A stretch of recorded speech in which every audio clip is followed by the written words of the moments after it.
All right. I think everything should be working. Um, yeah, I don't think I've streamed this early in a very long time. But I know Eddie's here. Eddie, what's up, Eddie? How's everything? Haven't talked to you in a while. Everything good with you?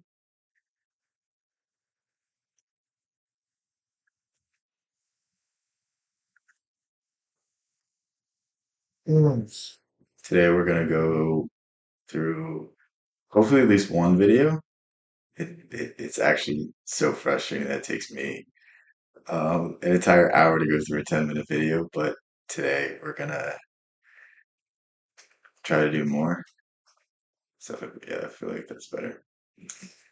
But yeah, what's up, just one human? How's everything? No problem of life, in the sense in which we Yo, the ordinarily use server up. Yeah, I meant to ask you how's it going. Did you go ahead. So, like did you add anything that's like different or it's just the same and it's just better organized? I'm just wondering. No pressure. I'm not being like you need like just I just want an update. It'd be cool. What time is it for me? It's like noon. that phrase. And that seems an almost astounding affront to our common sense. Life not a problem. We see it as nothing but problems. We regard ourselves in a morning, noon, and night struggle to solve the great problem of existence. And for some people, this problem is why does the universe exist? For other people, the problem is how am I going to get enough to eat? And therefore, when you take it at one extreme or the other, who can say that life is not a problem? And yet here is this audacious suggestion that what we are bothering about. Anything specific? Okay, yeah. I'm sure we can. I'm sure it's not going to be anything. Like it may be one thing or two things. I'm not very picky. Love from India, love from America. Is a ghost. It's something that isn't really there. One of the characteristics of neurotic behavior, is it's repetitive. The neurotic personality keeps going through unsuccessful life patterns. I think most people are addicted to emotions. Most people are addicted to feelings. So whatever emotions, whatever feelings you feel most strongly, you're going to just feel. And for most people, their number one emotion is guilt, anxiety, fear, pressure, stress. And I mean, you can choose to live your life in this way, but you can also choose to be a little bit happier. I don't know why you'd want to persist in the same ideas. I don't know why you'd want to persist in the same reality. Even if your world is collapsing around you, it doesn't mean you have to let your internal world collapse. Like whatever you whatever you think you'll see more of. And this was something that really clicked to me yesterday. You ever have those days where you're like stressed out for no reason and like you can't like I was literally trying to meditate and I was like I couldn't calm myself down. So what I did was I just sat there and I was like, all right, start naming things that you have, start naming things that you're thankful for. So, I immediately started with my girlfriend, then my girlfriend's dog, then my family, then my friends, then, I have a fairly nice car and it runs perfectly. I have a nice clean apartment. I have a house that I can go back to and my parents will make me food. Like, you know what I mean? Like there's a million things I could be thankful for, and I'm sitting here stressing about issues that aren't right in front of me. And it's just the matter of reframing these things and breaking yourself out of this pattern that, really, really, really can help you out. Again and again and again, and nothing seems to be able to stop him. The round, or the rat race, of birth and death, that is to say, of life as we ordinarily live it. Because it is a round, it is a vicious circle, for the reason that we keep trying to solve problems that are not simply overwhelmingly difficult, but problems. So I don't know if you're gonna say it next, but think about it this way. We try to solve problems all day long, and we think that's going to give us relief. The truth is there's always going to be another problem. There's always going to be something else. And, most people are holding out for one thing to fall into place, and then this, and then this. But like the truth is, like every time you solve something, you just created the new issue because once you got into that mountaintop, there's always a higher mountain. There's always something more to do, and endlessly chasing this and seeing this as the way forward is ultimately a futile thing. Oh, she could stay longer. Wow, I can't believe you, Eddie. That's crazy. Problems that are not problems at all. Always disappointing. They only look like problems. And so when we tackle, you see, impossible questions, things go round and round and never come out. Now, take, for example, some of the many ghosts which haunt our minds.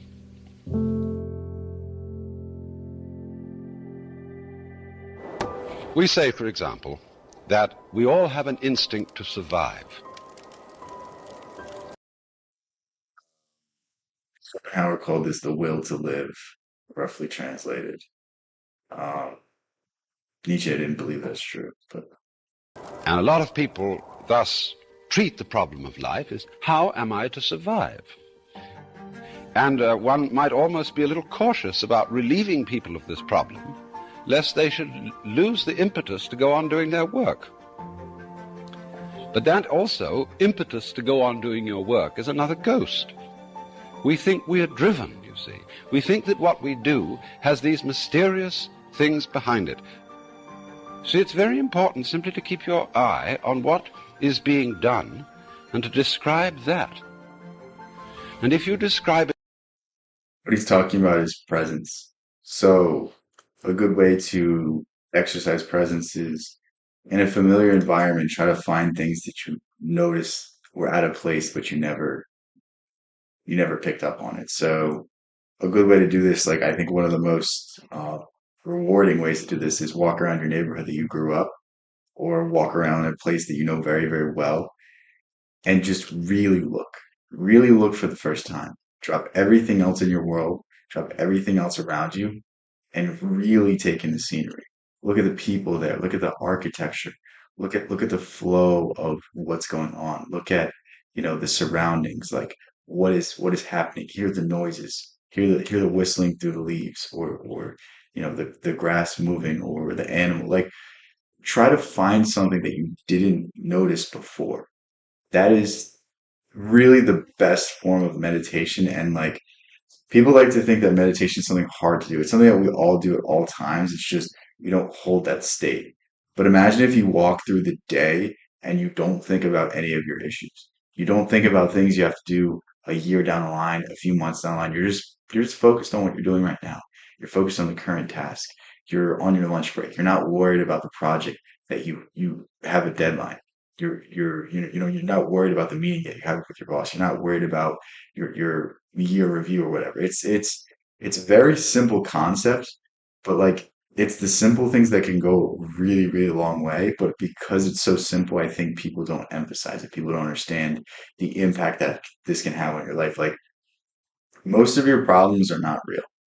Most of your problems will solve themselves. And there's like a few that you should really put a lot of your time into.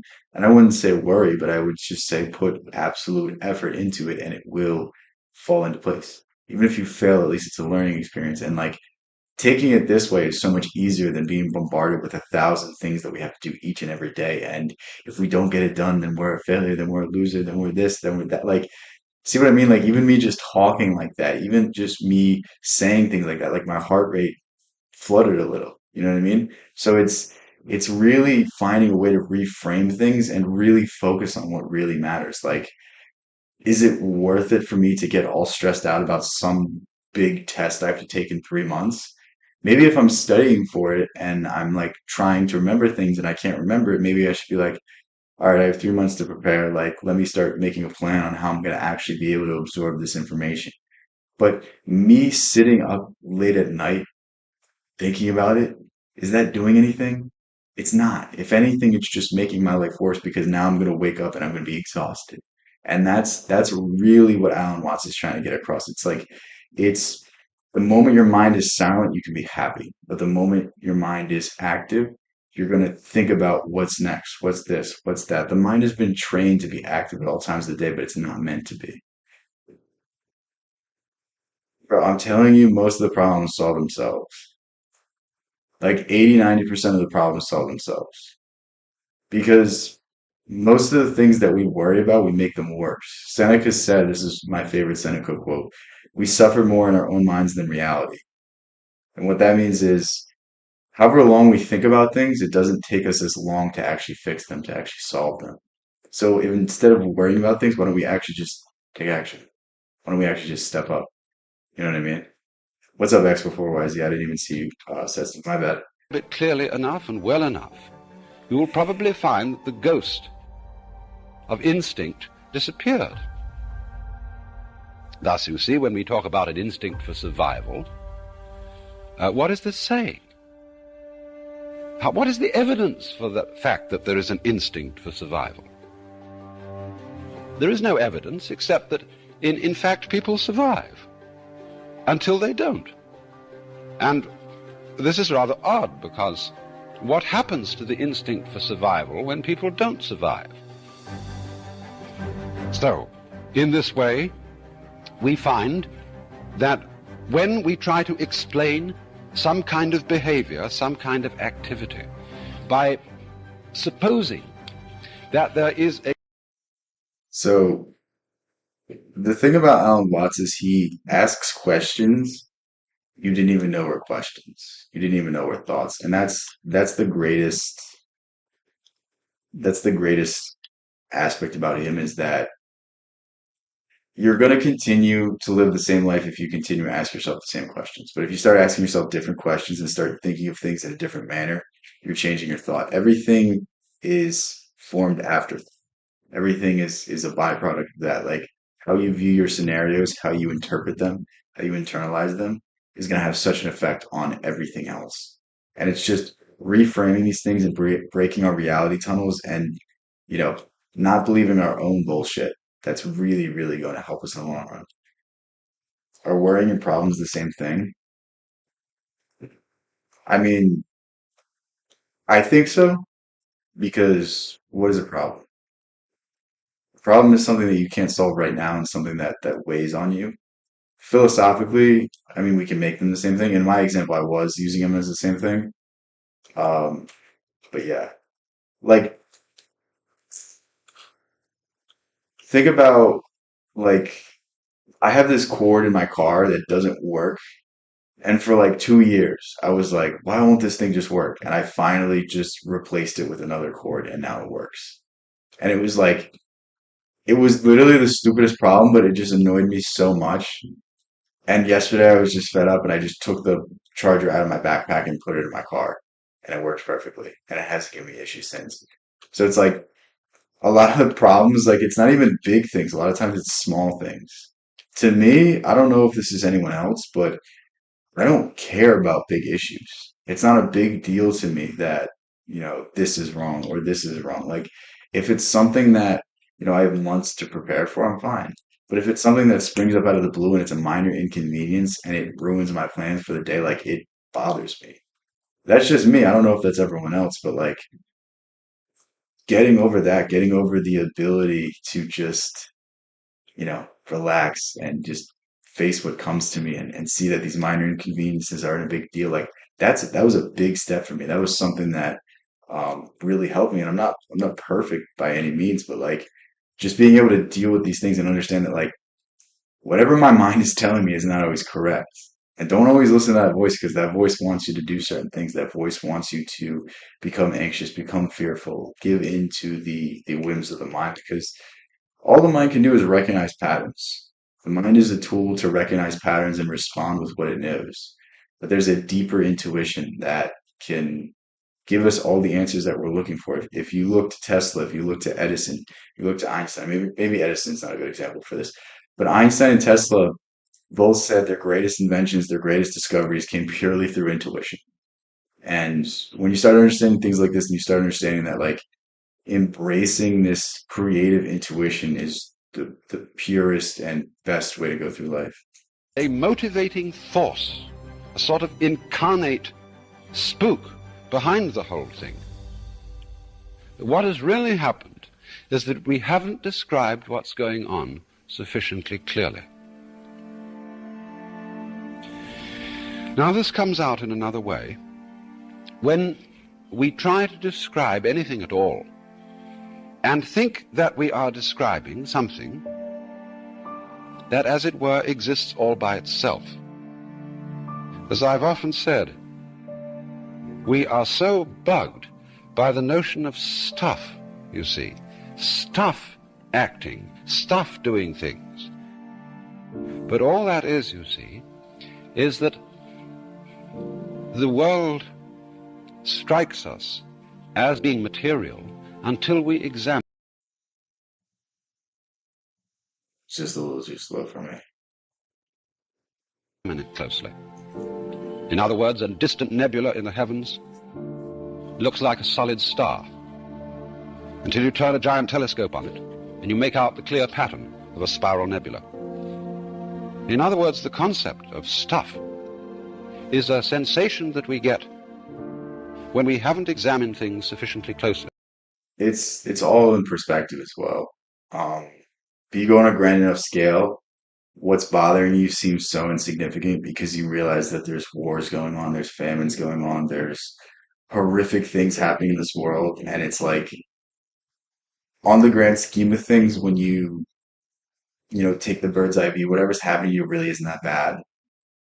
And I'm not saying to constantly do this because like the moment you start comparing yourself to others, the moment that you start feeling bad about yourself because you're not as blessed as other people. And I think that's a bad route to go. But if you're really struggling, like just think about all the people that would die to be in your position. And it's really such a humbling idea. And I mean, you can extrapolate this a lot further and even go like the Spinoza route, where it's like everything derives from the same source. All substance is inherently the same, just in different forms. And all matter, all creation, all everything is leading up to this current moment. And everything that comprises you was once something else that will soon be another thing. And you're just here for part of the journey. So, it's so insignificant in the matter of time. Your existence is so insignificant. So why take it seriously? Why get so upset? Why get so enraged? Why get so hateful or hurt? Like, why not experience pleasure and joy and happiness and all the good things in your life? Why focus on everything wrong? Why focus on the things that really don't do anything for you? And that's really one of the most uplifting ideas. It's like when you break it down to a grand enough scale, like everything kind of seems to fade into the background and everything kind of just seems to work itself out. Or when our instruments are not fine enough to penetrate what we're observing. This is the difference between like Eastern ideologies and Western ideologies. Western ideologies kind of dance around the idea that the world is meaningless. And not to say that there's not good things in it, but how do I say this? There's no set meaning to life, and that's what gives it meaning. Just think about it like a paradox. Like if you were forced to live in a certain way, like if you had a certain path, if you had a certain destiny, then you would have to live your life in a certain way. But because you have the freedom, because you have the choice, you can do whatever you want and you can find meaning and depth and joy through that. And to some people, this is not a good thing because to some people, they're not willing to do the work on themselves. They're not willing to find what it is that's going to make them happy. But for the people that, you know, can use this freedom and use it for good, it's the greatest experience ever because you don't have to do whatever your parents did. You don't have to do what society tells you to do. You don't have to do what anyone else tells you to except yourself.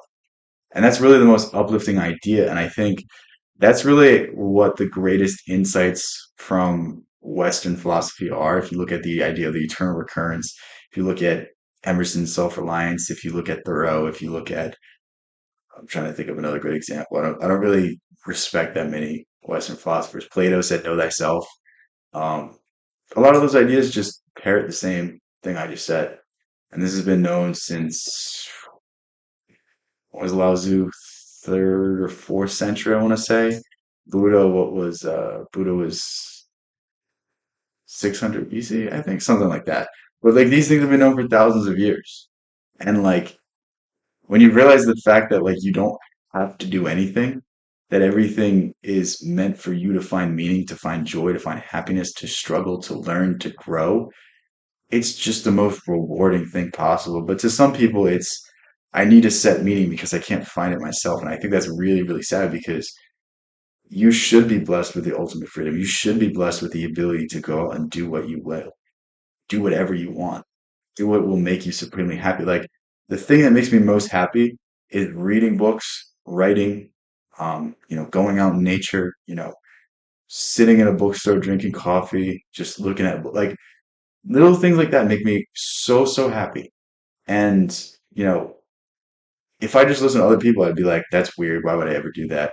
Why would little things such as that give me all the meaning I need, give me all the depth I need? The truth is like for most of my life, I lived my life trying to please other people, trying to do what other people would like me to do, would like to see me do. And I was extremely unhappy.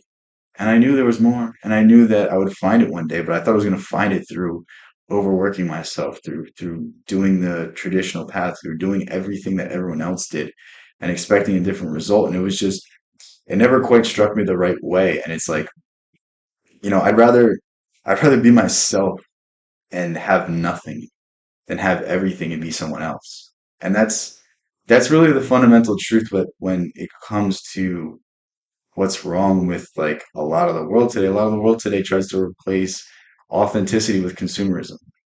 They look for external things instead of finding internal happiness. What is going out and getting a supercar? What is going out and getting a mansion?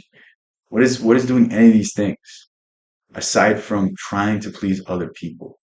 You know what I mean? And I'm not saying don't have nice things, but I'm saying like the vast majority of people will continue to buy things and think that will fill the void of themselves. They'll think they'll in some way it will make them value themselves and view themselves as worthy and view themselves as a functioning member of society. And because people respect me, I should respect myself. And like that's the hope. But the truth is like look at Elon Musk, look at Bezos. These dudes are literally trying to go conquer the sky just because they have nothing to do. Conquering the business world wasn't enough. They need something new. There's always the next thing, and that's the eternal trap. When you seek things external, you'll always be looking. When you look to the internal, you find every answer that you would ever need. But when the instruments are fine enough, what we get instead is pattern, and pattern is simply a form of behavior, of activity. Consider this in another way. Let's go back to the human organism and ask the question, well, what about its shape? How is it that a human organism is contained? All the organs are kept in by the skin. Well, we will describe, of course, the structure of skin and how it is that it holds together. But then we'll soon find out that we're also talking about the surrounding air, which impinges upon the human skin with a pressure of about 15 pounds per square inch, so that if it weren't there, we'd explode. Now, so the question arises, what is keeping the... The weirdest thing that like I don't know if everyone else finds this weird, but like I found this weird. Like when you think about it, nothing ever touches anything. Like if I touch my camera right now, there's an infinitesimally small space between the atoms. And even inside the atom, it's mostly empty space. And we're literally all just vibrating at the right frequency so that we can see each other and so that we can function, so that we can do things. And like I don't know, when you really break it down like this, like there's just so much to what we observe that we don't appreciate. There's so much to what we see that we take for granted. And it's really weird to me that like, people can see the moral of life, see the moral of the universe and think anything bad. organism in shape? And we find out that it is not only what is going on inside the skin that keeps it in shape, but also what's going on outside the skin. And when we go on to describe this still more carefully, we discover that it isn't quite correct to say that it is the air that is doing this, or that it is the organism that is doing this. We begin to describe instead what Dewey and Bentley, in their very fascinating book, Knowing and the Known, call a transaction.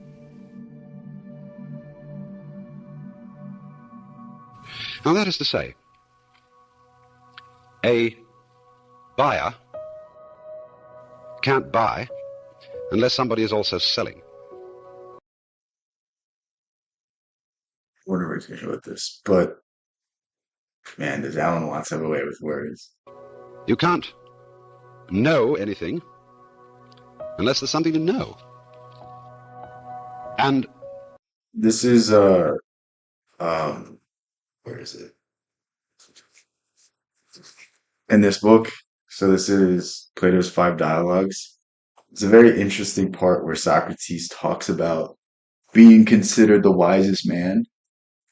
And basically, the moral of the story is that the Oracle of Delphi is, Apollo's oracle on Earth, basically, never lies, always says the truth, says that Socrates is the smartest man, and everyone is up in arms. And Socrates himself tries to disprove this, and he goes to other people, and he realizes that he's the wisest man, the smartest man in the world, simply because he knows that he doesn't know everything. Simply because he is unbiased when he approaches arguments. He doesn't have a set belief system. He hears out the other side. He's objective. He allows himself to get over his own ego, and it's very, very inspiring when you can exercise this. Because when you can break down your own belief system, when you can break down everything that you hold so highly, then it makes you much less rigid. The mind doesn't like rigidity. The mind doesn't like idealism. The mind doesn't like extremes. The mind likes balance. And that's why you see so much neuroticism today, because everyone's so wrapped up in one political ideology, one religion, one belief system, this. Like, you think most people's personalities are based off of whatever group they're a part of.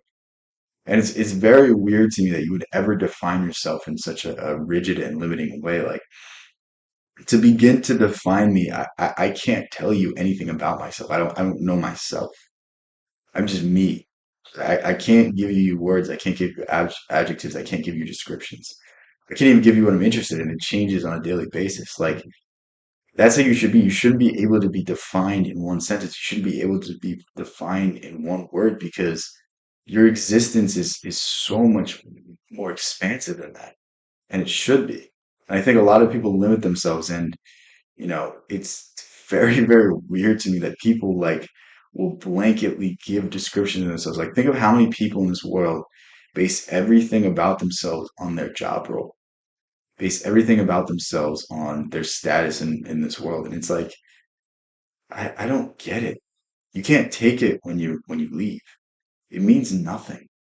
Every accomplishment you will ever have will eventually fade to dust.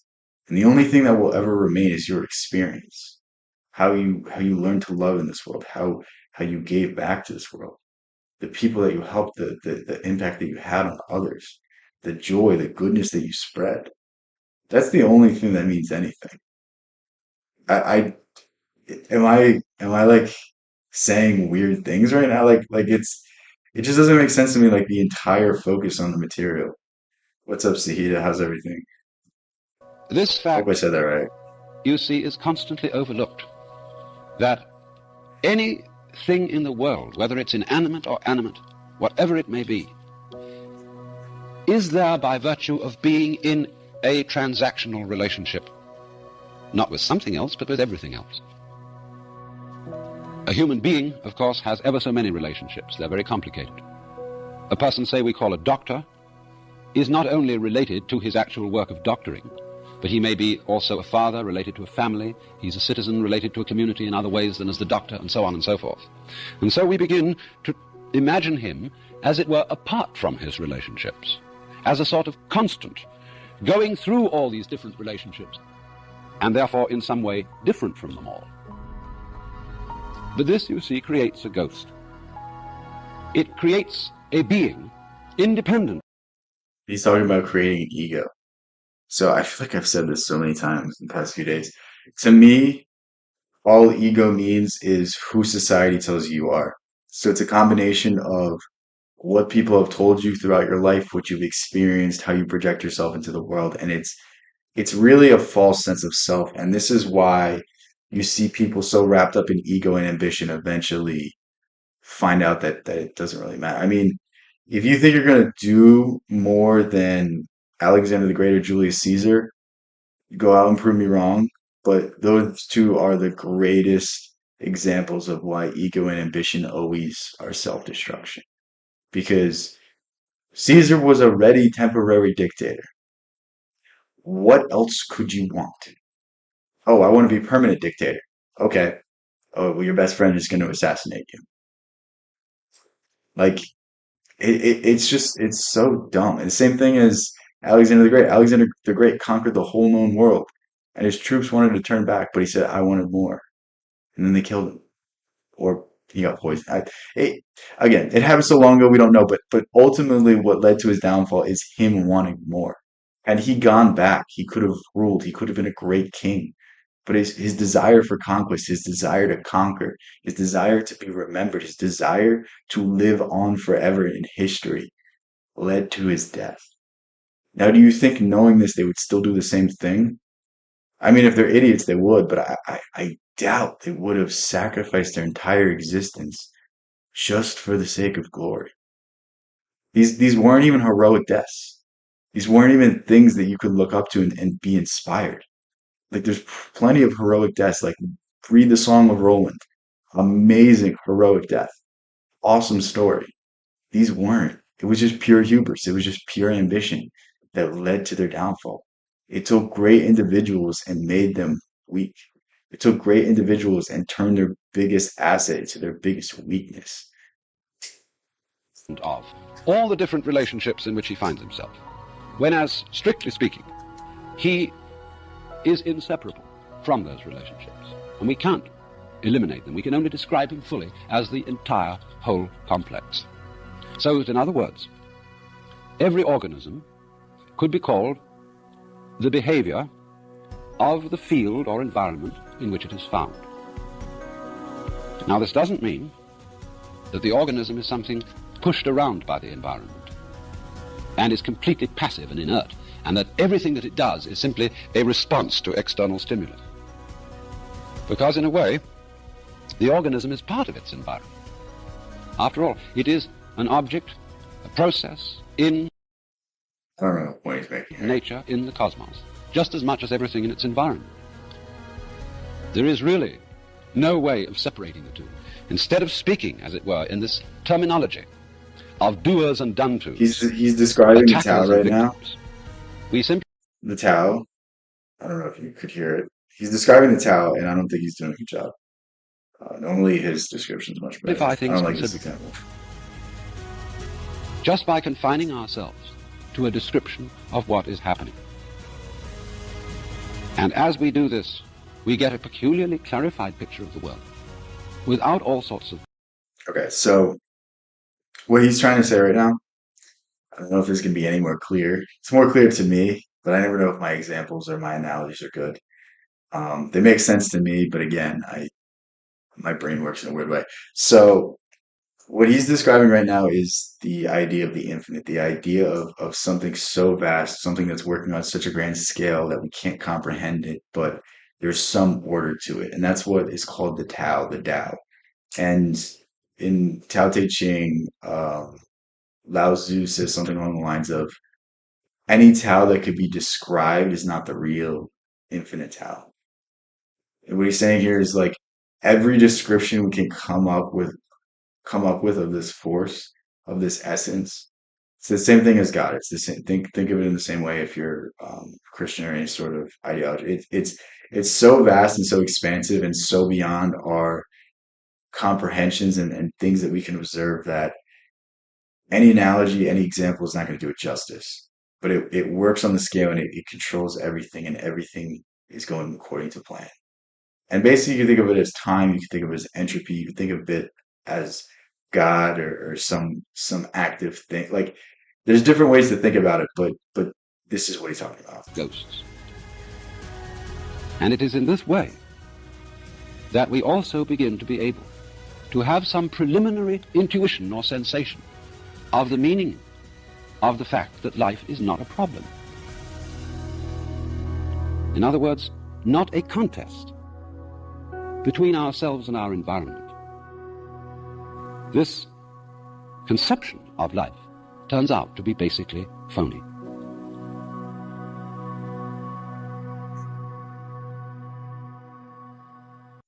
That's pretty good. Huh? Is there anything happening?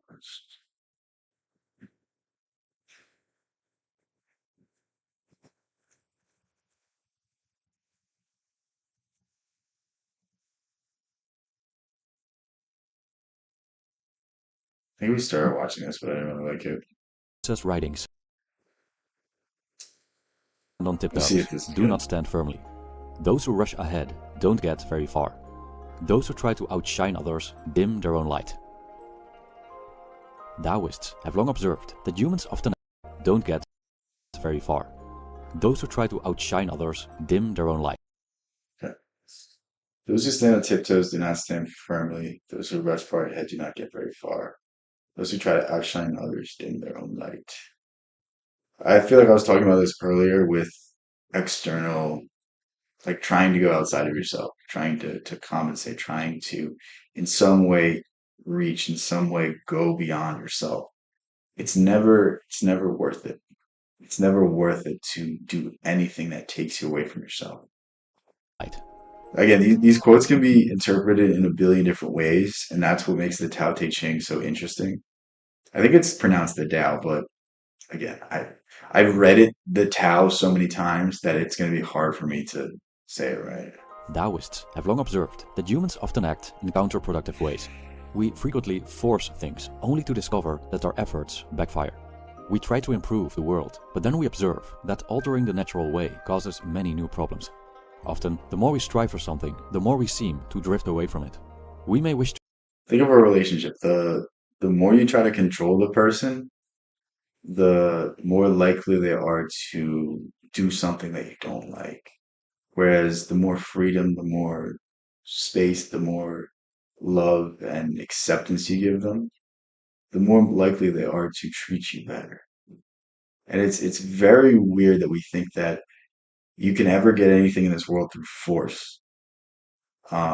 There's a great part of The Prince where Machiavelli talks about why Alexander the Great was such an effective ruler and why Alexander the Great was so good at creating a great empire that wasn't in constant revolt.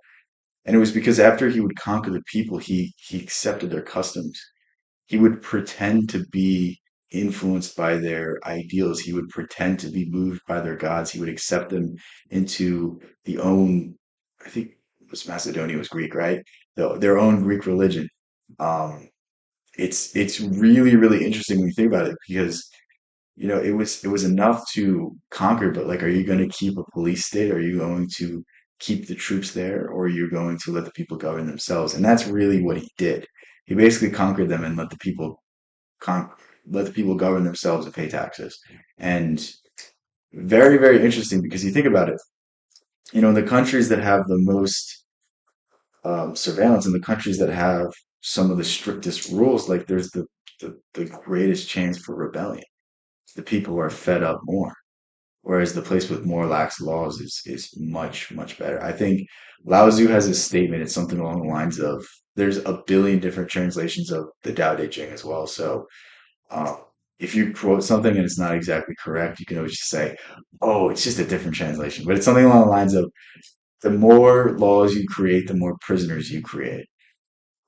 impress someone we're attracted to, but for some reason, the more we try, the less we succeed. Or we're about to deliver a speech we have rehearsed over 100 times, and even though we know it inside out, we utterly blow it.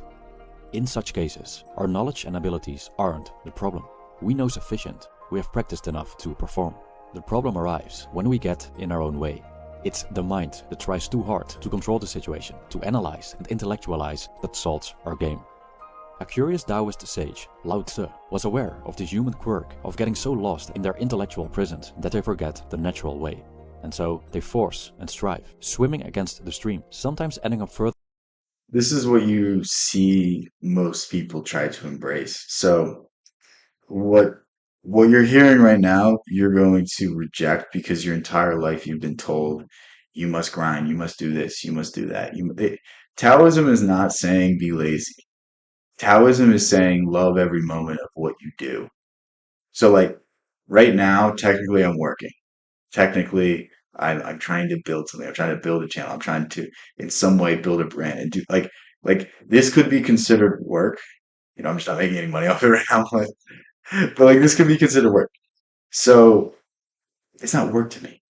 Every second I do this, I like it. You know what I mean? I'm having fun. I'm having a good time.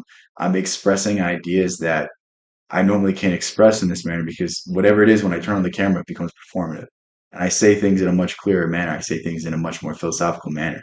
My brain doesn't normally work like this. I'm just like, you could call it a flow state, you could call it presence, you could call it awareness, you could call it meditative state, like whatever you want to call it. But like whatever I'm operating with right now, it's much higher than when I normally speak. It's much better. It's much more articulate. It's much more moving. So it's just fun. It's just cool. They're gonna get to it in a second. It's called Wu Wei. away from their goals than when they started.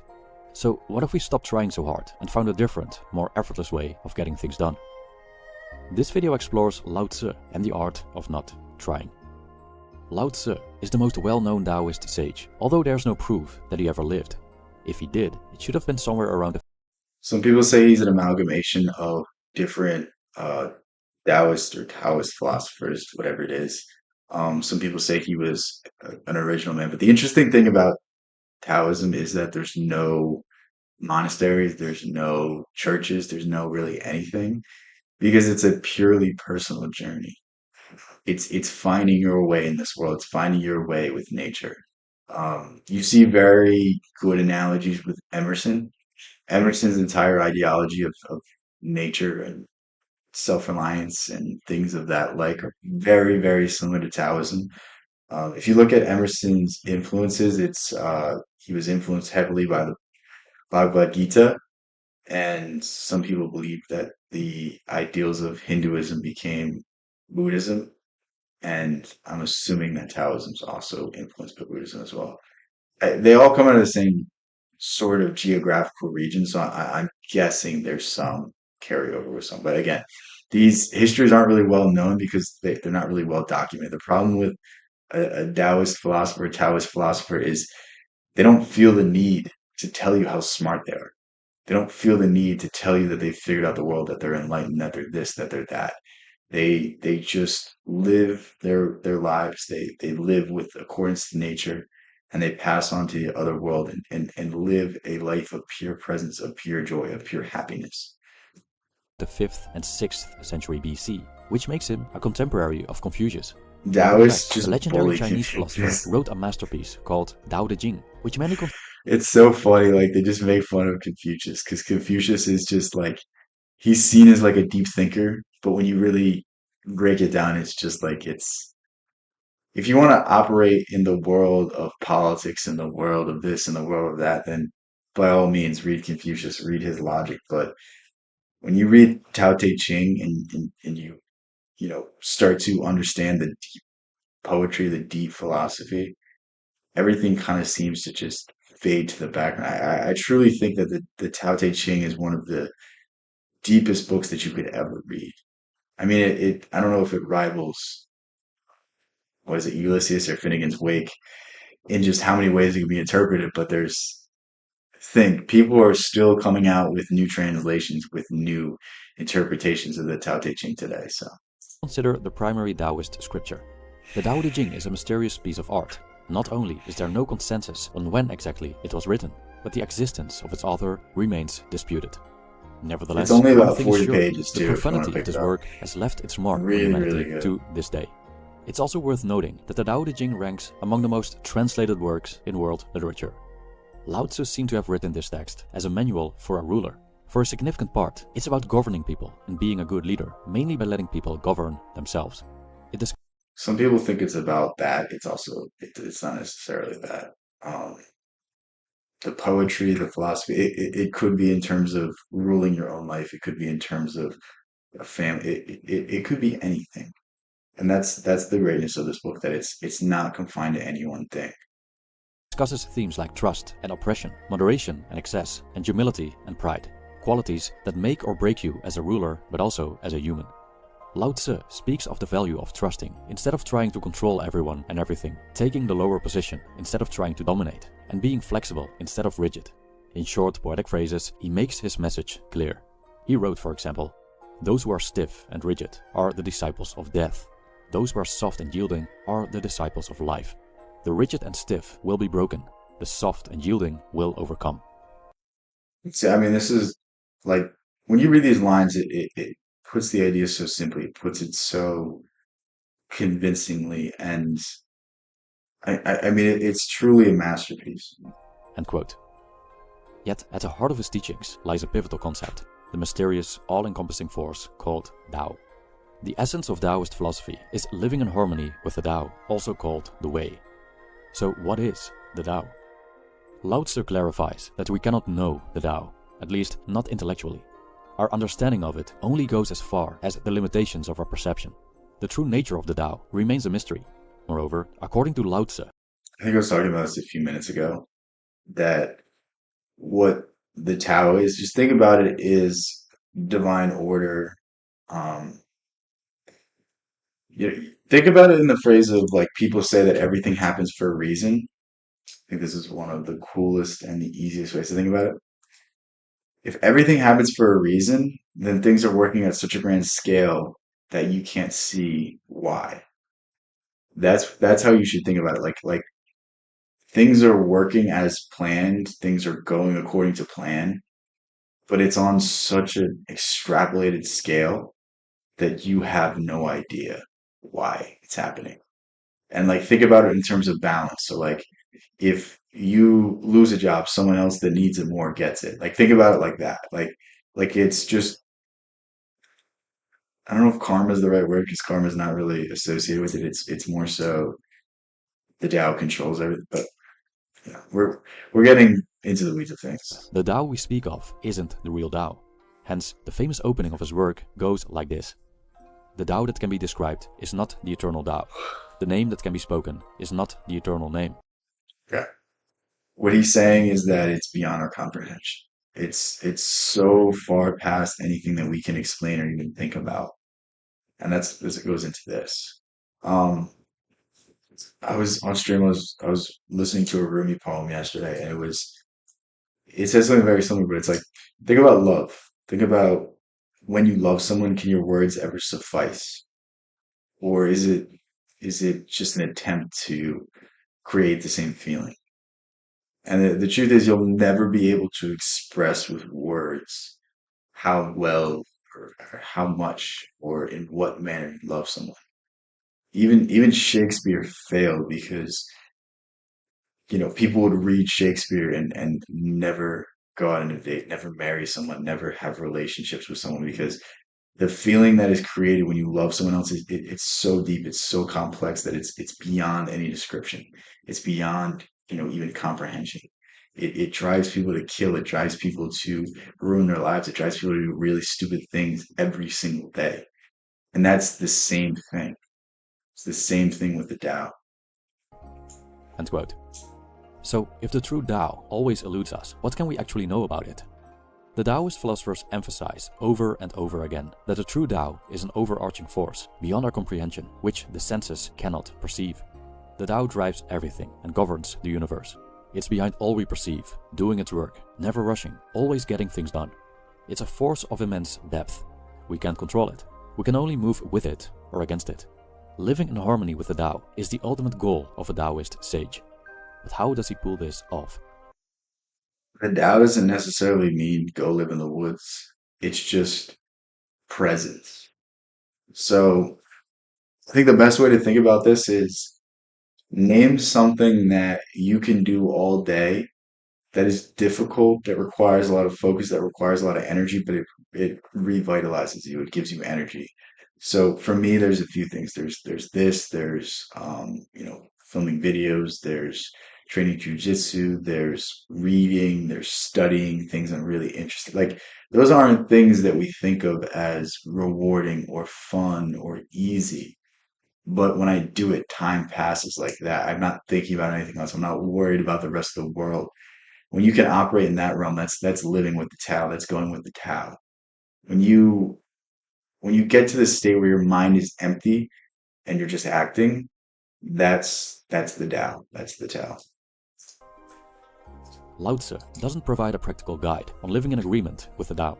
However, his lyrical writings contain many clues that point to Is it achieving related to stillness Tai of Chi? mind, being Probably. receptive instead of controlling, and Most Eastern ideologies are very similar, and I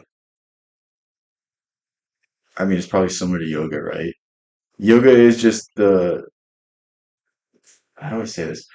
Certain positions of your body are going to release certain chemical reactions, and that's why yoga is studied and practiced for the sake of enlightenment, because you can approximate certain states of consciousness, certain feeling states, certain moods, certain attitudes, and bring you closer with alignment with whatever it is that you're looking for. So, probably similar to that. It probably operates in the same way. a curious concept known as non-action or effortless action. The latter is quite paradoxical, as not acting and not doing imply passivity. But from a Taoist viewpoint, that's not the case at all. According to Lao Tzu, for those who practice not doing, everything falls into place. So how can we achieve something by not doing? How can we act effortlessly and still get everything done? The answer? Wu Wei. The Chinese concept of Wu Wei, or not doing, is central to Taoism. It can be translated as Again, don't think of it as not doing. Think of it as non-action or non-forced action. It doesn't mean sitting back and doing nothing. It just means purposeful action, purposeful movement, doing something because you want to do it, not doing something because you have to do it, not doing something out of fear, doing it with pure presence, with pure awareness. That's really what it is. non-action, effortless action, or the paradoxical action of non-action. Wu Wei is multifaceted. There are different forms of non-action. Lao Tzu's writings embody Wu Wei. He teaches softness over hardness, allowing over forcing, and flowing along over striving. He wants us to stop trying so hard, stop pushing beyond nature's limits, and use the Tao to our advantage by going along with it instead of fighting it. Practicing Wu Wei. The secret to creativity is literally Wu Wei. Um, no one explains this because no one really can, because it's a very hard concept to grasp. But the greatest work that you'll ever do is not when you're looking for the solution, it's when it's coming to you. It's when you take all the skills that you've learned and you drop all of the ego, you drop all the thoughts, and you just allow it to flow through you. And I mean, we've all had those games, we've all had those speeches, we've all had those presentations where something just took over us, and it felt like we were observing ourselves do it and do it to a level that was beyond ourselves. We all have moments in our lives where that was a thing, where that happened. That is what this is. And to the Taoist, you can live in the state of Wu Wei. You can live in this state when you drop everything, when you get over everything, when you allow nature to just take its path. How do you get better at something without struggle? I mean, what do you mean? Like, I think that's like a different issue. It's these aren't concepts that are supposed to make sense right away, and these aren't concepts you're supposed to understand while you're trying to master something. These are things that you sort of learn as you master something. So Miyamoto Musashi, he wrote the Book of Five Rings. This is probably the best way to put it. He said, once you know the way of the sword, you know it, you see it in all things. So what he's saying is the principles that made him the greatest sword fighter of all time is also the principles that made him a great Taoist philosopher. The principles that made him a great writer, the principles that made him a great whatever else he did. I don't remember enough about him at the time, but when you when you master something and when you can gain presence, when you can gain awareness, when you can drop all of the rules and the rigidity and the structure and just create from pure passion, from pure joy, you can master this idea. That's really all it is. Aligns us with the Tao. Take, for example, the idea of non-intervention. Lao Tzu speaks about this concept, which particularly applies to the ruler. Instead of ruling by trying to control and dominate, our ruler should trust and allow as many processes as possible without unnecessary intervention. The world and its people are largely self-governing. If he intervenes too much, he disrupts the natural flow and things only worsen. We can also see this with overly controlling managers. Their efforts may stem from a desire to do well, but their constant meddling is often counterproductive. Lao Tzu wrote that great leaders lead from a place of non-action. They only act when necessary. They trust in the process.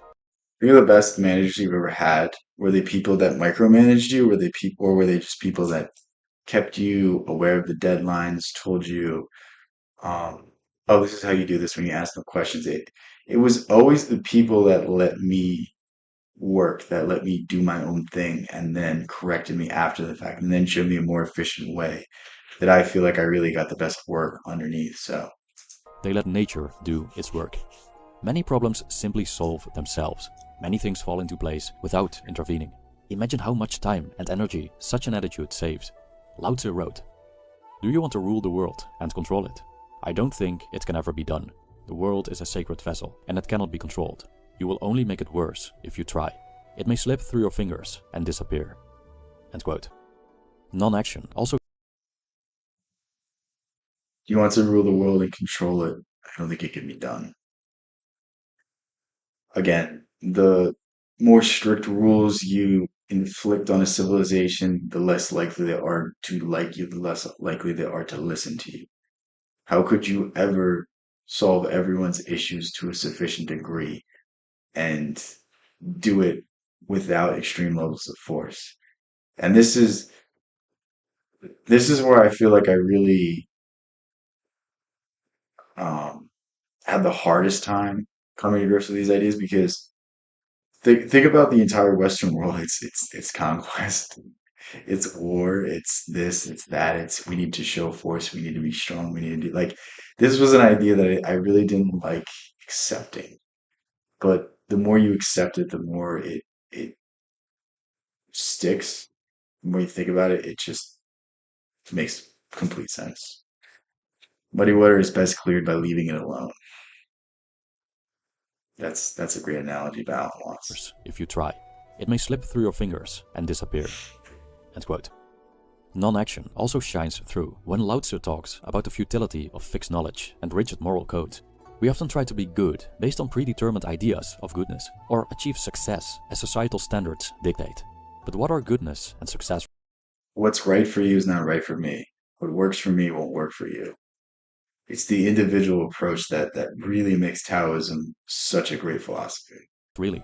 Can we, for example, speak of definitive concepts of good and evil in a complex and ever-changing universe? This is the entire central idea of one of Nietzsche's most famous works, Beyond Good and Evil. And the entire idea of Beyond Good and Evil is there's no such thing as a fine line.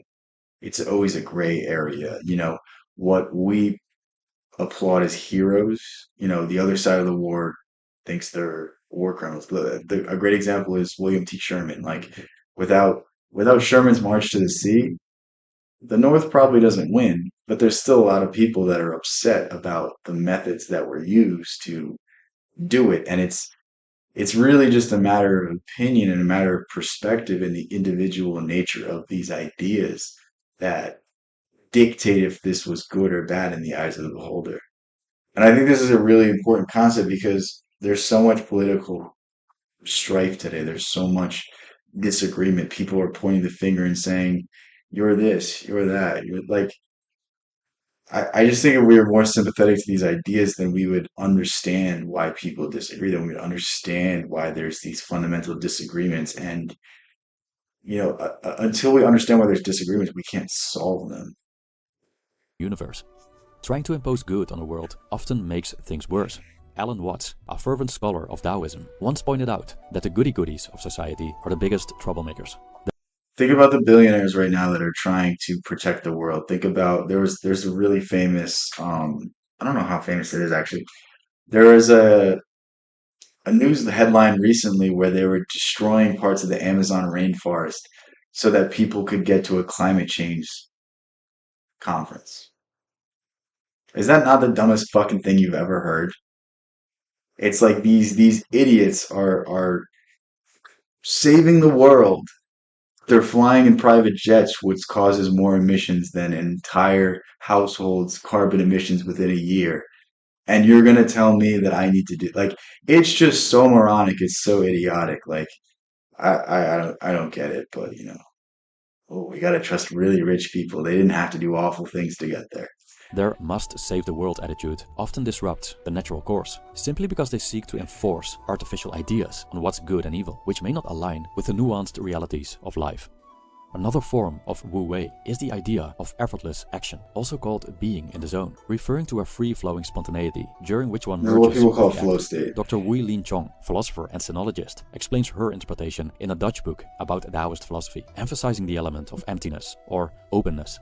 She describes the Think about when you're doing things and you're not focused on anything else. I mean, if you want to look into high performers, why certain athletes perform the best while they're under the brightest lights is because that anxiety, that fear makes them hyper fixate on that moment and they think about nothing else. Everything else fades into the background because they're so focused on this very moment.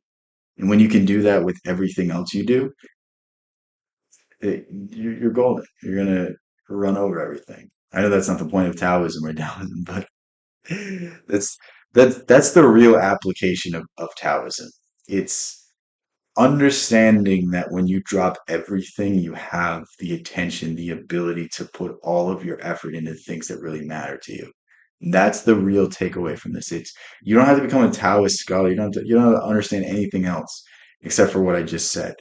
When you embrace your creative nature, when you embrace the idea of Wu Wei, when you master a skill and you take this practice into it, nothing's gonna stop you. It's really that simple. essence of practicing Wu Wei as follows, and I quote, "And so the whole practitioner is able to, from the clarity of his egoless center, observe all relevant forces in a certain situation in their being, undistorted, so that he can respond to them flawlessly." End quote. From this viewpoint, Wu Wei is not just about letting go, going along with the flow of nature, allowing the universe to do its job. It's a much bolder move, for which we need a lot of courage.